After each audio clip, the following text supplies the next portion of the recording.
Lockdowns are, no, I will not subscribe to that at all. If I'm going to go to a business, it's up to the business owner to allow me in, and under any circumstance, whether there's the COVID or not. If he decides not to let me in, then I'm going somewhere else. But it should be up to the business owner, and they should not be put in the position to be the police arm of the AHS. So I can't have someone, some young person at the door saying, "Show me your whatever, your passport." Which is a stupid idea. And it's really gonna. They didn't solve it with the mask. They didn't solve it with the lockdown.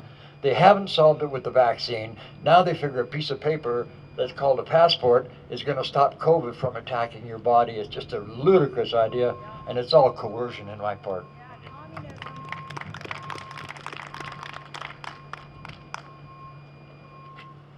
I'm going to disagree with John. Lockdowns work. 14 days to flatten the curve, right? The most locked down countries in the world have had the worst outbreaks and the worst responses.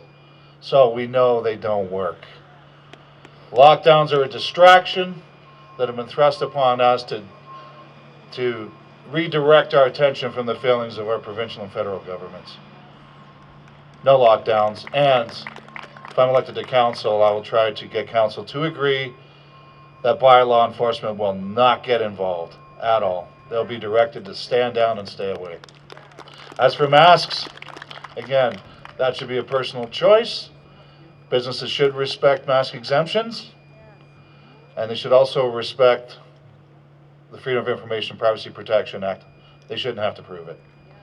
Now, if a person doesn't want to go to a particular business because they refuse, fine, go somewhere else. That's how free markets work. Let the market decide, let the people decide. Thank you.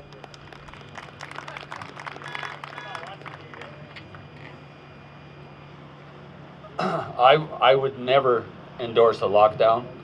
I think every business is essential. I think that's something that the town council can look at. I know some of the communities have done that. I think we need to take a good look at that kind of thing. I agree with my colleague here, John. We're not going to authorize anybody to be the policeman for AHS. I also would like to have some factual information from AHS, because right now, if you listen to the news one day, you get one set of numbers. You listen to them another day, you get another set of numbers. You listen to different physicians. I got a physician who's a friend of a person I know back in Regina. He had to shut his practice down because of his COVID thing. Some people are subject to a reaction to this. Others aren't. And I think the science has gotten to the point now where they could test for that kind of thing. Then it's up to you to get your vaccine to do that. For me to go to Tim Hortons or to go to Smitty's and be said, no, you can't come in here, that's horseradish.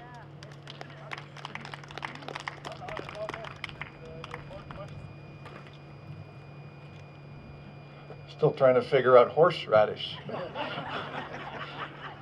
I like horseradish. I'm on my time. We have no foundational case for COVID in the medical world or for the legal measures.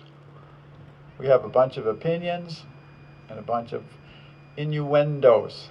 There's no law that says you can mandate vaccines. I've checked with lawyers, and yet we're debating with these illegitimate demands without realizing that we have a legal case. We just haven't assembled that legal case. The law isn't making it, or the justice system, which isn't very just, isn't making it easy for us. So as a town, I think we should assemble our case and push it at them, not let them keep coming at us.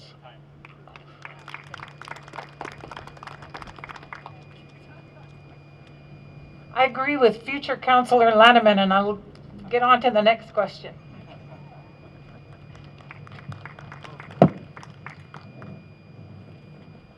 I have it on good authority that this is a difficult question.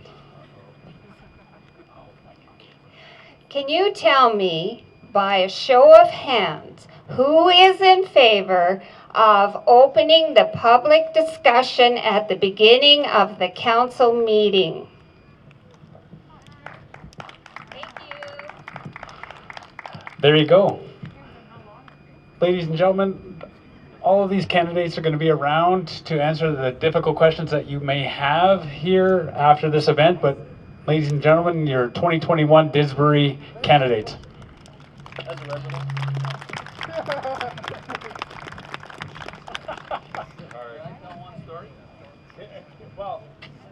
You want to tell a story? All right. I don't know. I've never heard a quick story yet, and I keep telling them.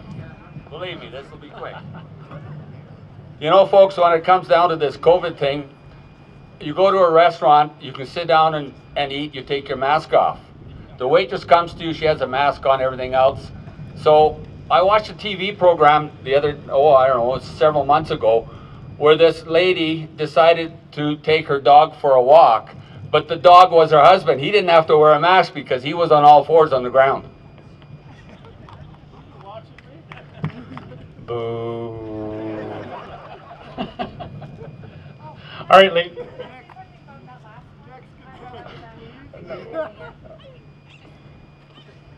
Does anybody else have the one last comment after this? No? Yeah, okay. I just wanted to say that when I was mayor, I always had the public input at the beginning of the meeting. Sometimes it was distracting, though, for the rest of the meeting, but I'm not sure which way it would work best, and I would see what council would say about that. Also, Kurt Engel didn't refuse to be here. He really wants to be here, and I rely on his quiet wisdom and humor. I think what's important is not whether it's at the beginning or at the end, is the fact that the public is allowed to have that input. I think that's what's important. That's right. You work for, this council would work for the people out there voting. So, are you going to be quick? No, I know you. Are you going to be quick? Fine. All right. One of the questions that wasn't asked, and I was surprised it wasn't asked, is why do you want the job? So I'll tell you why. First of all, it's not for the money. Second, I don't really want the job.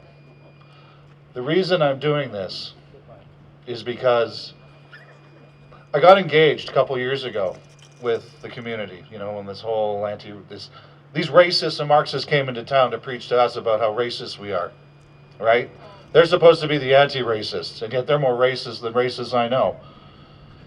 And I don't know, it set me off, and I decided I'm going to stand up, and I'm going to fight for this, and I took some punches for it. And that was sort of the trigger. It's like, you know what, I love this town, I want to serve this town, I want council to function, and I want to see it grow, because there hasn't really been a lot of growth, a lot of shifting around. It's been like a, you know, ball in a cup game. So that's why I'm doing this, because I want to.